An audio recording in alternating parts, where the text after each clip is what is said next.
Good afternoon, everybody. Welcome back to Cilinix Crypto and welcome to this new video here in your middle of the day market updates on a Saturday, which I don't always do. But today I did want to do that, alright, because we actually had some bearish pressure, as you can see after I made the video in the morning. So wanted to just give you my thoughts on that, wanted to overall talk about what's going on. And what this means. Now, what this means, first of all, is that the volume right now is actually still pretty high. I'm not sure if I can remember the last time that we actually had $25 billion in daily volume on a Saturday. Is that good? Is that bad? I don't know. It's probably neutral.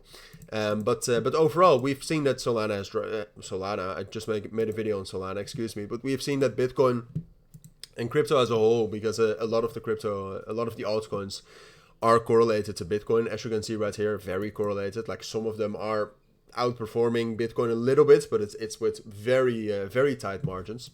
So the entire market dropped down. Now, in general, this doesn't really change that much, because what we had already said this morning is that I expected some more stability over the course of today. But what we had already said is that we've basically, with the price action of Friday, and with the weakness of Friday, and with the uncertainty coming from the asset markets, from the equities, we drop back down into this previous value area, right here. So that's between 84,600 and 81,000. Yeah, it's a little bit lower as well, but let's say 81,000. So we've already dropped down into that value area, and now we've just dropped down lower. Now we've dropped down below the POC here, and what this all means is that there's even more imbalance to the upside. Like we already had somewhat of an imbalance right here at 86,000.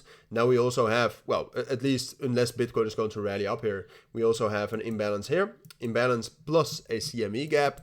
So longer term, that could actually be bullish. And I think this move in general could be relatively, well, actually good news, but we'll talk about that a bit later. But ultimately, it's just according to the price action we already expected, right? We drop back down into the range. We were at the top of the range right here, so then we're going to drop down. That has now happened. We're getting a little bit of a bounce. Our main resistance level is 83,600. I think we'll fill up that gap, but ultimately I still do expect us to drop down into that level down here at 81,000. Over the course of the next 2 days or so, right? I mean, at some point of time, we are going to get that weekend stability. Don't worry, you don't have to stay glued to the markets. But all of this, and whether we can fill that imbalance to the upside right here at 86,000, which I would say is unlikely, all of this obviously depends a lot on the fundamentals. All right, and that's also why I'm slightly positive about this, because obviously, look, one of the key reasons why we're bearish and why we have been bearish since Thursday is the uncertainty in general in the financial markets. All right. Now, what we usually had when we had that instability over the last two months is that the weekend was relatively stable, and then all of a sudden, Sunday and Monday, we dropped down an enormous amount. So in that sense, I'm actually a little bit happy with the fact that now we've already dropped down a fair bit, and that hopefully means that the financial markets opening tomorrow with the S&P 500 futures opening as well, that will not push the price down below 81,000, which, like I said, is our main support level. But like I said, as well, it all depends on the development of those fundamentals. And then I'm mainly talking about, at this point of time, I think these are the two things that if you go back over the last year as well, have moved the market the most. It's the situation in the Middle East and it's the trade war. All right, so ultimately, whether we're going to be able to hold 81,000, yes or no, or whether we can actually get up to 86,000, it depends on the fundamentals, right? If the whole tariff and trade war situation de-escalates, we can be back at 86,000 tomorrow evening, right? So that is a possibility. But for now, purely judging off the technicals, I would say it's most likely we feel a bit of an imbalance to the upsides, but in the light of how the fundamentals are right now, in combination with the technicals, I'd say it's most likely we will drop down after filling that imbalance towards 81,000. But I'll keep you updated on that. Now, quickly about altcoins, or at least some coins I think you need to know about, and some requests. If you join the Telegram or the Discord server for free, you can always ask me, right? And I can try to, I'll always try my best to include cryptos that you request into these market updates, and I'll let you know. But first of all, XRP, same thing as expected. We're dropping a bit lower, but it's completely correlated to the market right here, to Bitcoin.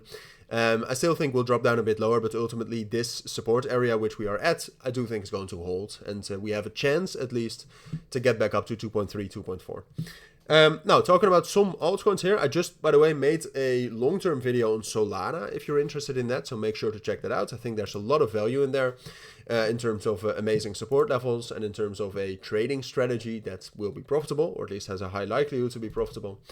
Couple of coins that I wanted to look at that were requested. First of all, Link.